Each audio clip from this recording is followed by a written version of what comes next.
The Complete Works of Swami Vivekananda, Volume 3, Section 4. Address of Welcome, presented at Calcutta, and reply. On his arrival in Calcutta, the Swami Vivekananda was greeted with the intense enthusiasm, and the whole of his process through the decorated streets of the city was thronged with an immense crowd waiting to have a sight of him. The official the official reception was held a week later at the residence of late Raja Radhakanta, Deputy Bahadur, at Sobha Bazar, where Raja Binoy Krishna, Deputy Bahadur, took the chair. After a few brief introductory remarks from the chairman, the following address was read and presented to him, enclosed in a silver casket. To Srimad Vivekanand Swami, dear brother, we, the Hindu habitant of Calcutta and of the several other places in Bengal, offer you on your return to the land of your birth a hearty welcome. We do so with a sense of pride as well as of gratitude for by your noble work and example in various parts of the world. You have done honor not only to our religion but also to our country and to our province in particular. At the great at the great Parliament of Religion, which constituted a section of the World's Fair held in Chicago in 1893,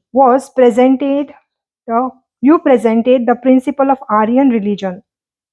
The substance of your exposition was to most of your audience a revelation, and its manner overpowering alike by its grace and its strength. Some may have received it in a questioning spirit, and few may have criticized it, but its general effect was a revolution in the religious idea of a large section of cultivated Americans. A new light had drawn on their mind, and with their accustomed earnestness and love of truth, they determined to take full advantage of it. Your opportunities widened, your work grew. You had to meet call after call from many cities in many states, answer many queries, satisfy many doubts, solve many difficulties. You did all this work with energy, ability, and sincerity, and it has led to lastly results. Your teaching has deeply influenced many, has enlightened circle in the American Commonwealth, has stimulated thought and research, and has in many instances definitely altered religious conception in the direction of an increased appreciation of Hindu ideals. The rapid growth of clubs and societies for the comparative study of the religion and investigation of spiritual truth is witness to your labor in the far west. You may be regarded as the founder of a college in London for the teaching of the Vedant philosophy. Your lectures have been regularly delivered, punctually attended, and widely appreciated. Their influence has extended beyond the walls of the lecture rooms. The love and esteem which have been evoked by your teaching are evidenced by the warm acknowledgement in the address presented to you on the eve of your departure from London by the students of the Vedant philosophy in that town.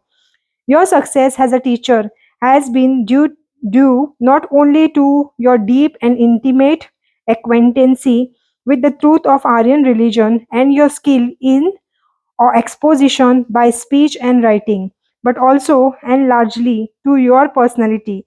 Your lectures, your essays, and your books have high merit, spiritual and literally, and produce their they could not but produce their effect, but it has been highlighted in a matter that defines expressions by the example of your and simple, sincere, self-denying life, your modesty, devotion, and earnestness, while acknowledging your service as a teacher of a sublime truth of our religion, we feel that we must render a tribute to the memory of your revived preceptor Sri Ramakrishna Paramhans.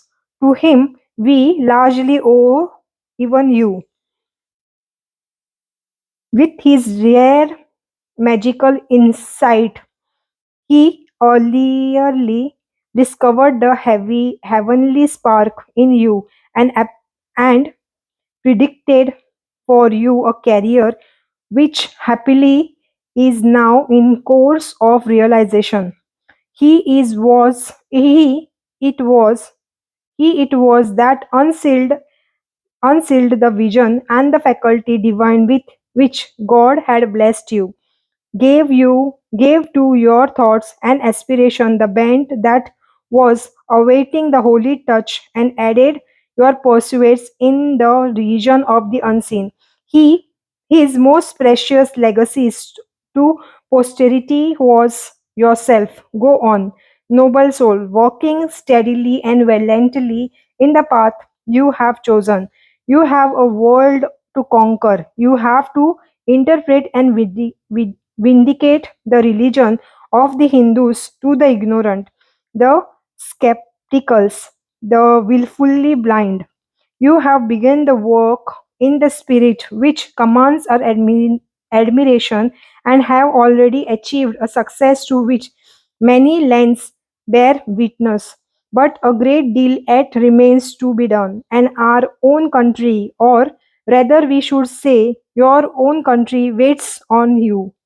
The truth of the Hindu religion have to be expounded to large number of Hindus themselves.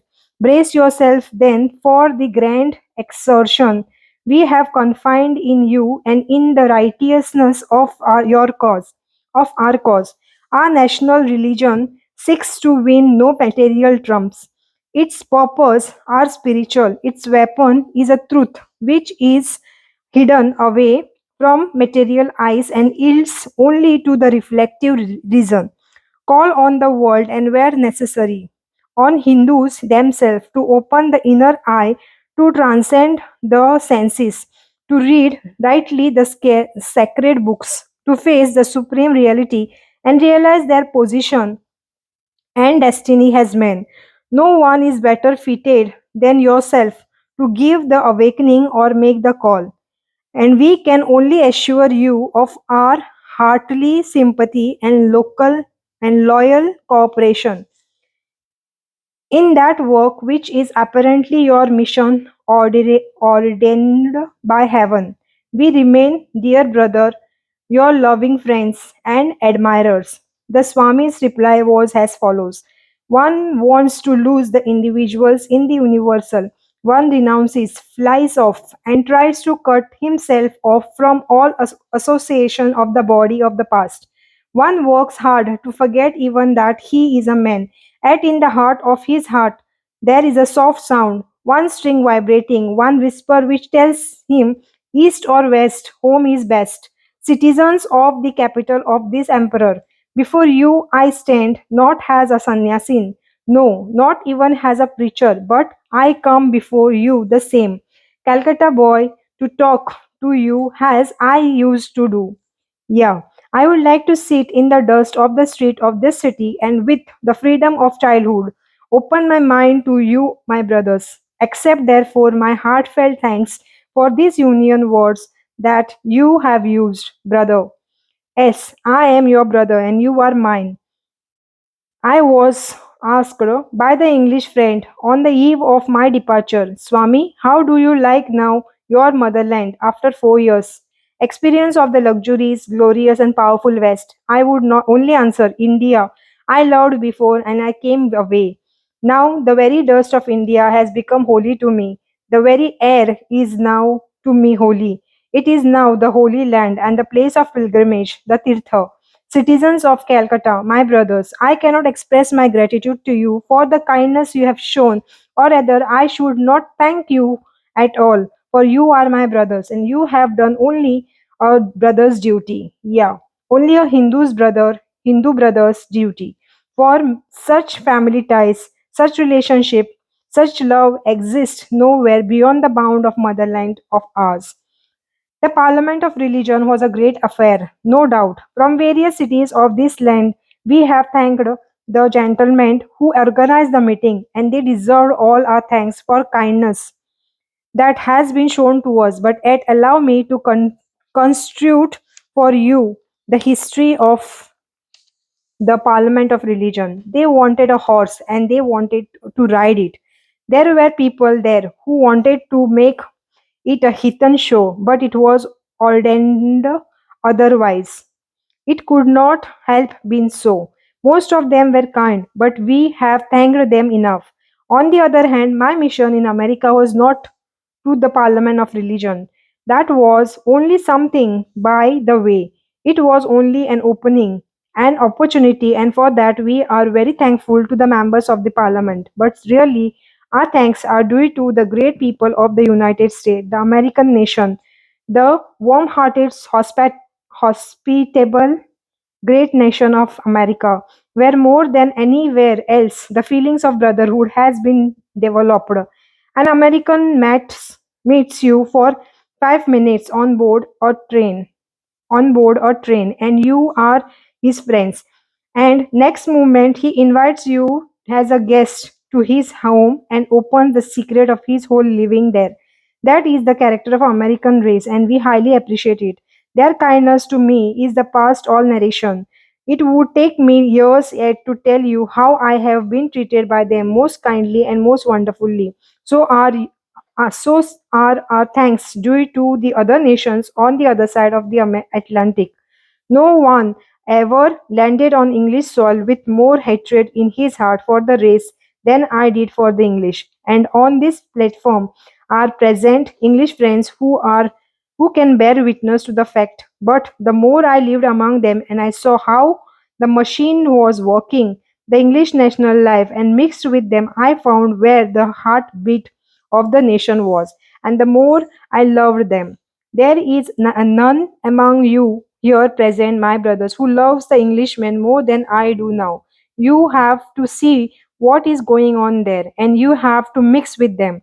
As the philosophy, our national philosophy of Vedanta has summarized all misfortune, all miseries, has coming from that one cause, ignorance.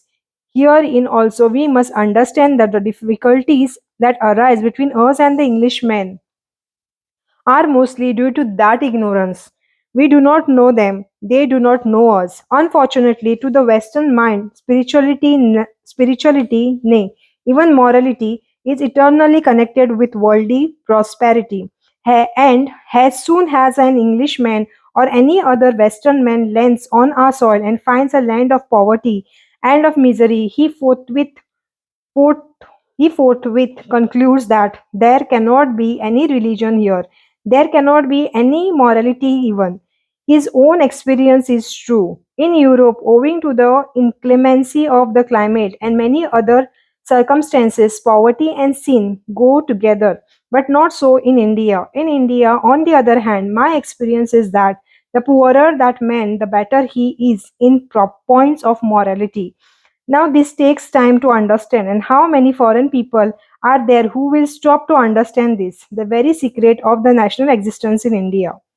Few are there who will have the patience to study the nation and understand. Here and here alone is the only race where poverty does not mean crime, poverty does not mean sin. Here and here is the only race where not only poverty does not mean crime, but poverty has been defined. And the gra- garb, beggar's garb is the garb of the highest in the land.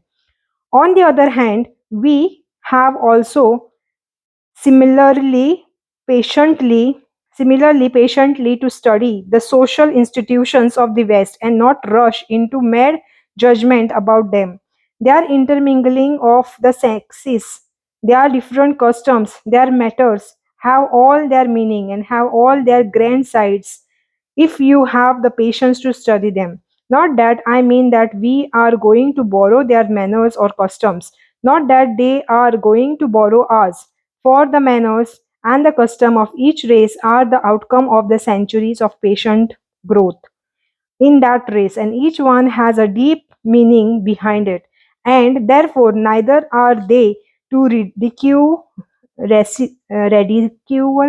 our manners and customs, nor we they are.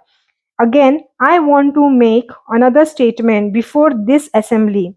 My work in England has been more satisfactory to me than my work in America. The bold, brave, and steady Englishman, if I may use the expression, with his skull a little thicker than those of the other people, if he has once an idea put into his brain, it never comes out, and the immense practicality and energy of the race makes it sprout up and immediately bear fruits. It is not so in any other country. That immense practicality, that immense vitality of the race, you do not see anywhere else. This is less of imagination but more of work, and who knows the wellspring, the mainsprings of the English heart? How much of the imagination and of the feeling is there? They are a nation of heroes. They are the true Kshatriyas. Their education is to hide their feelings and never to show them. From their childhood, they have been educated up to that. Seldom will you find a Englishman manifesting feelings. Now, even an Englishwoman. I have seen Englishwomen go to work and do deeds which would stagger the bravest of the Bengalis to follow. But with all the heroic superstructures behind the covering of the fighters, there is a deep spring of feelings in the English heart. If you once know how to reach it, if you get there, if you have personal contact and mix with him, he will open his heart. He is your friend forever. He is your servant. Therefore, in my opinion, my work in England has been more satisfactory than anywhere else. I firmly believe that if I should die tomorrow, the work in England would not die, but would go on expanding all the time. Brothers, you have touched another chord in my heart, the deepest of all, and that is the mention of my teacher, my master, my hero, my ideal, my God in life, Sri Ramakrishna Paramhamsa. If there has been anything achieved by me, by thoughts or by words or by deeds, if from my lips has ever fallen one word that has helped anyone in the world, I lay no claim to it. It was his. But if there have been curses falling from my lips, if there has been hatred coming out of me, it is all mine and not his. All that has been weak has been mine, and all that has been life giving, strengthening, pure, and holy has been his inspiration, his words, and his himself. Yes, my friends, the world has yet to know that man. We read in the history of the world about prophets and their lives, and this comes down to us through the centuries of writing and working by their disciples. Through thousands of years of chiseling and modeling, the lives of the great prophet of York come down to us, and yet, in my opinion, not one stands so high in brilliance as that life which I saw with my open eyes, under whose shadow I have lived, at whose feet I have learnt everything. The life of Ramakrishna Paramhans, a friend. Friends, you all know the celebrated saying of the Gita. Friends, you all know the celebrated saying of the Gita, Yada yada hi dharmasya glanir bharata abhyuthanam अधर्मस्य तदात्मनां सृजाम्यहम् परित्राणाय साधूनां विनाशाय च दुष्कृतां धर्म संस्थापनार्थाय संभवामि युगे युगे. Whenever, O descendant of Bharata, there is declination of dharma and rise of adharma, then I embode myself forth for the protection of the good, for the destruction of the wicked, and for the establishment of dharma. I come into being in every age. Along with it, you have to understand one more thing. Such a thing is before us today. Before one of these tidal waves of spirituality comes, there are whirlpools of lesser manifestation of all over society. One of these comes up at first unknown, unperceived, and unthought of, assuming proportion, swallowing as it were, and assimilating all other little bowlfuls, becoming immense, becoming tidal wave, and falling upon society with a power which none can resist. Such is happening before us. If you have eyes, if you have eyes, you will see it. If your heart is open, you will receive it. If you are truth seekers, you will find it. Blind indeed is the man who does not see the signs of the day. Yeah, this boy born of poor Brahmin parents, this boy born of poor Brahmin parents, in and out of the way village, of which very few of you have even heard, is literally been worshipped in land which have been fulminating against heathen worship for centuries. Whose power is it? Is it mine or yours? It is none else than the power which was manifested here as Ramakrishna Paramhans. For you and I, and the sages and the prophets, nay, even incarnations, the whole universe, but are but manifestation of power, more or less individualized, more or less centralized or concentrated. Here has been a manifestation of an immense power, just the very beginning of your or whose working we are seeing, and before this generation passes away, you will see more wonderful working of that power. It has come just in time for the regeneration of India, for we forget from time to time the vital power that must always work in India. Each nation has its own peculiar methods of work. Some work through politics, some through the social reform, some through the other lines. With us, religion is the only ground along which we can move. The Englishman can understand even religion through politics. Perhaps an American can understand even religion through the social reform. But the Hindu can understand even religion, even politics. But the Hindu can understand even politics when it is given through religion. Sociology must come through religion. Everything must come through religion. For that is the theme. The rest are the variations in the national life. Next rest are the variations in the national life music, and that was in danger. It seemed that we were going to change this theme in our national life, are that we were going to exchange the backbone of our existence, as it were, that we were trying to replace a spiritual by the political backbone, and if we could have succeeded, the result would have been annihilation. But it was not to be. So this power became manifested. I do not care in what light you understand this great sage. It matters not how much respect you pay to him, but I challenge you face to face with the fact that there here is a manifestation of the most marvelous power that has been for several centuries in India.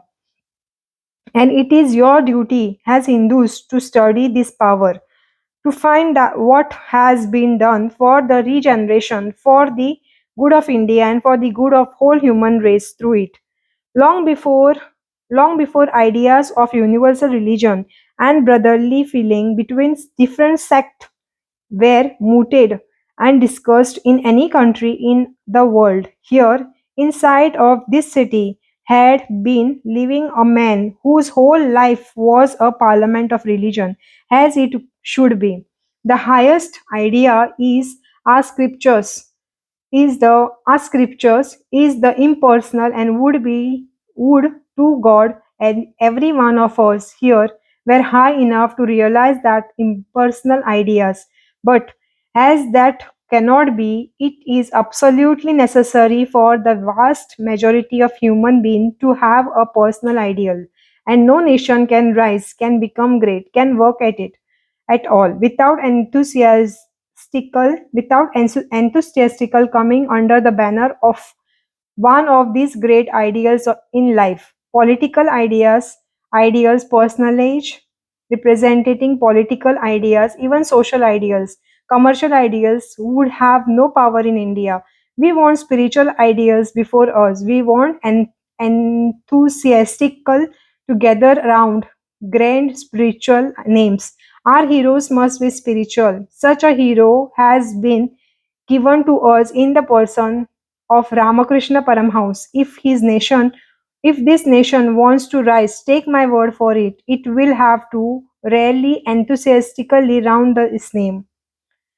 It does not matter who preaches Ramakrishna Paramhans, whether I or you or anyone else or anybody else, but him I place before you, and it is for you to judge, and for the good of our race, for the good of our nation, to judge now what you shall do with this great ideal of life. One thing we are to remember, that it was the purest of all lives that you have ever seen, or let me tell you distinctly that you have ever read of, and before you is the fact that it is the most marvelous manifestation of the soul power that you can ready of, much less expect to see within 10 years of his passing away. This power has encircled the globe. That fact is before you, in duty bound. Therefore, for the good of our race, for the good of our religion, I place this great spiritual ideal before you. Judge him not through me. I am only a weak instrument. Let not his character be judged by seeing me. It was so great that if I or any other of his disciples spent hundreds of lives, we could not do justice to a millionth part of what he really was. Judge for yourself. In the heart of your hearts of is eternal witness, and may he, the same Ramakrishna Paramhans, for the good of our nation, for the welfare of our country, and for the good of humanity, open your hearts, may you true and steady to work for the immense change which must come now, whether we exert ourselves or not. For the work of the Lord does not wait for the like of you or me. He can rise as he can rise, he can raise his workers from the dust by hundreds and thousands. It is the glory and privilege that we are allowed to work at all under him. From this ideal expand, as you have pointed out to me, we have to conquer the world. That we have to. India must conquer the world, and nothing less than that is my ideal. It may be a very big, it may astonish many of you, but it is so. We must conquer the world or die. There is no other alternative. The sign of life is expansion. We must go out, expand, show life, or degrade, fister, and die. There is no other alternative. Take either of these. Either live or die. Now, we all know about the petty jealousies and quarrels that we have in our country. Take my word, it is the same everywhere. The other nations, with their political lives, have foreign policies. When they find too much quarreling at home, they look for somebody abroad to quarrel with, and quarrel at home stop at home stops. We have these quarrels without any foreign policy to stop them. This must be our eternal foreign policy, preaching the truth of our Shastras to the nation of the world. I ask you who are politically minded, do you require any other proof that this until unite use has a race? This very assembly is an sufficient witnesses. Secondly, apart from this selfish consideration, there are unselfish, the noble, the living examples behind us.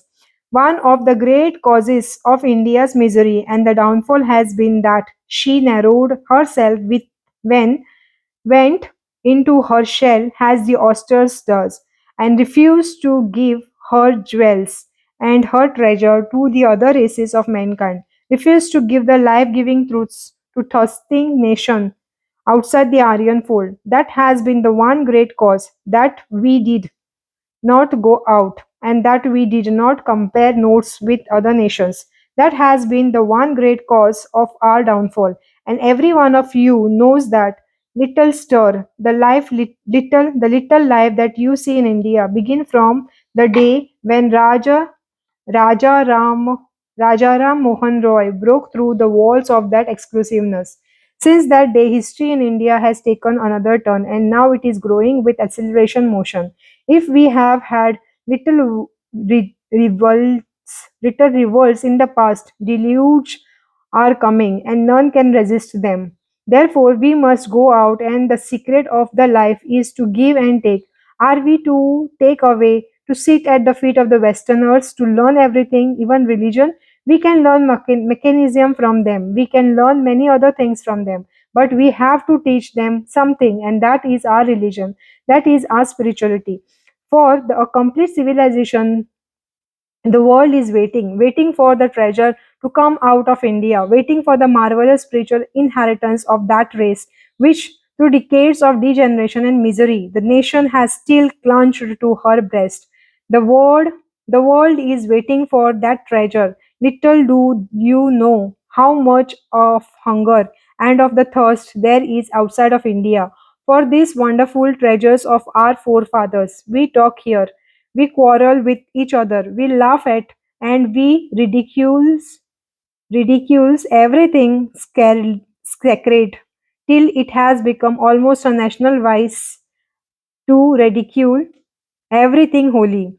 Little do we understand the heart pangs of millions waiting outside the walls, stretching forth their hands for the little sip of the nectar which our forefathers has preserved in the land of India. Therefore, we must go out, exchange our spirituality for anything they have to give us, for the marvels of the religion of spirit. We will exchange the marvels of the region of matter.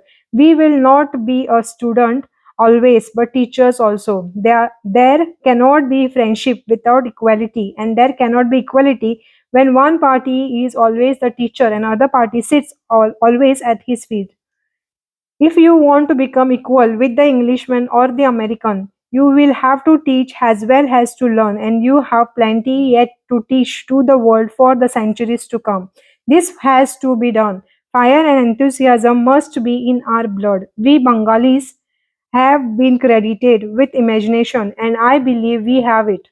We have been ridiculed as an imaginative race and as men with a good deal of feeling. Let me tell you, my friends, intellect is great indeed, but it stops within certain bounds. It is through the heart and the heart alone. That aspiration comes. It is through the feelings that the highest secret are reached, and therefore it is Bengali, the man of feeling, that has to do this work. Uttishta Jagrata Prapya Varani Bodhataha. Arise, awake, and stop not till the desired end is reached. Young man of Calcutta, arise, wake, and for the time is propitious. For the time is propitious. Already everything is opening out before us. Be bold and free, fear free. It is only in our scriptures that this adjective is given unto the Lord. Abhiha, Abhiha.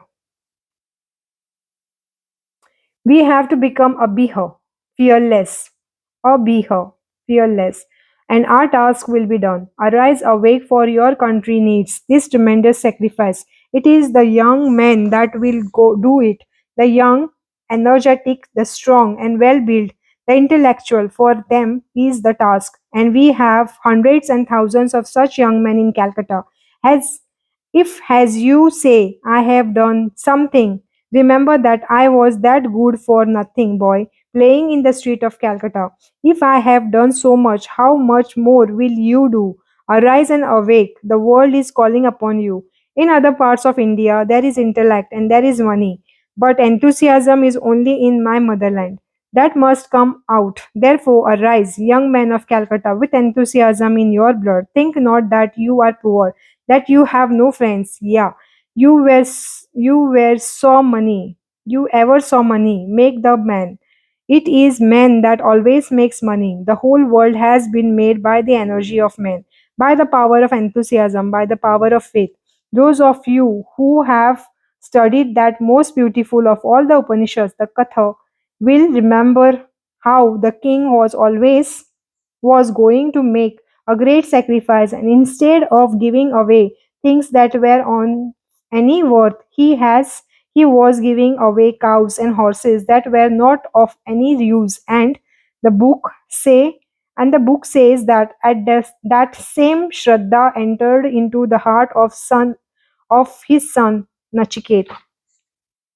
I would not translate this word Shraddha to you. It would be a mistake.